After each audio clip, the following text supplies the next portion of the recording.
3-in-1 gadget, fan, power bank, at flashlight. Lahat nandito sa isang compact device. Ito ang Aurashare WF10. Pero ang tanong, worth it nga bang bilhin?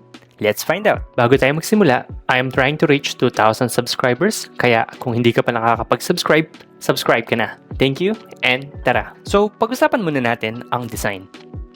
On top, makikita natin yung fan exhaust. Dito lumalabas yung hangin and may dalawang lanyard holes din kung gusto nyo itong isabit sa inyong leeg. Sa likod, meron tayong Aurashare branding at isang clip para masabit ito sa inyong shorts or pants. And meron din tong folding stand. And on the opposite side, meron tayong makikitang additional na 2 more clips para masecure nyo siya sa inyong damit or t-shirts. Sa right side, yung power button / control button. Below that, may small smart display. Dito nyo makikita yung battery percentage at yung fan speed level. And then, a Type-C port para sa charging. On the left side naman, nandito ang LED flashlight. At sa ilalim, yung USB Type-A output port para sa power bank function. Lastly, sa ilalim ng device, makikita nyo yung air inlet at sticker with the device info. So, ano nga ba ang kayang gawin ng Aurashare WF10? So, first, as a fan, press the power button once, mag-on na yung fan. And by default, naka 20% siya. And then, press ulit, tataas yung speed by 20%. And kapag press nyo uli yung power button, tataas yung speed ng 20%. So, from 20, magiging 40, 60, 80, and maximum of 100%. And after nyong i-press uli yan ng 100%, magte-turn off na yung device.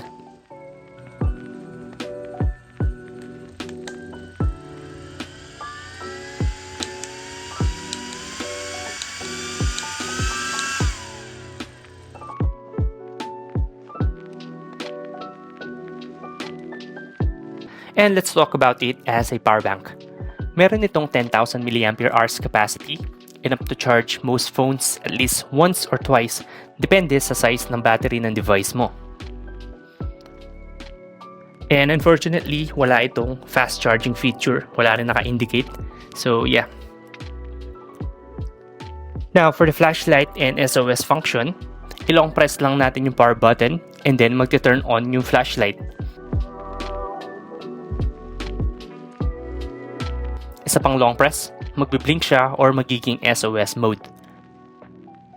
And then long press ulit para ma-turn off yung flashlight. Additional na nagustuhan ko dito, durable din yung kanyang build. And out of the box, meron na siyang silicone cover. At meron din siyang foldable na stand kung gusto niyo siyang ipatong sa table. And available ito sa 3 colors, orange, green, and gray. And for this video, ito yung color gray. Now, pag-usapan naman natin yung pros and cons. Ang gusto ko dito is yung kanyang multifunctionality. So, pwede mong gamitin yung fan, power bank, at saka yung flashlight at the same time. Portable and wearable, pwede nyong i-clip sa inyong waist, at pwede nyo rin siyang ikwintas. Long ang kanyang battery life, 10,000 mAh, so malaking capacity na yan.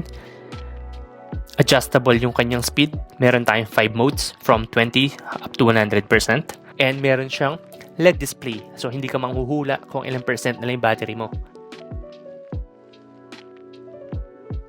While sa cons naman, medyo bulky siya and medyo mabigat, so dapat medyo masikip talaga yung pants or shorts na suot nyo. No fast charging support para sa kanyang power bank function.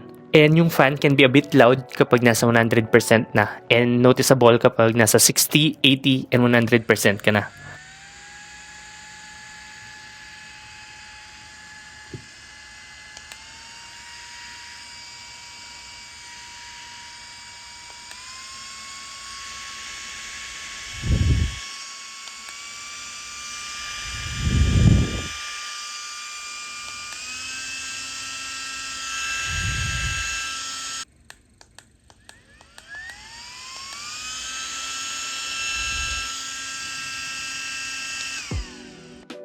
So ang tanong, worth it nga ba itong Aurashare WF10? So for its price na around 1,000 pesos, depende yan kung meron kayong vouchers, pero ilalagay ko na lang sa link sa description box kung saan ko na-order to. Pwede nyo naman siya mabili ng mas mura kung meron kayong mga extra vouchers or kapag naka-sale. But anyway, kung naghahanap ka ng portable all-around summer companion, swak na to. Perfect for commuters, especially sa mga pumapasok ng trabaho, mga estudyante, or anyone na laging nasa labas. Lalo na ngayong summer, napakainit tapos nawawalan pa ng kuryente.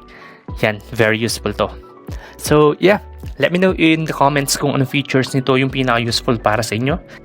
And don't forget to like, subscribe, and hit the bell icon for more tech reviews. And share nyo na rin sa mga kaibigan yung tingin nyong kailangan to. So yeah, that's pretty much it. Again, thank you for watching and see you on the next one.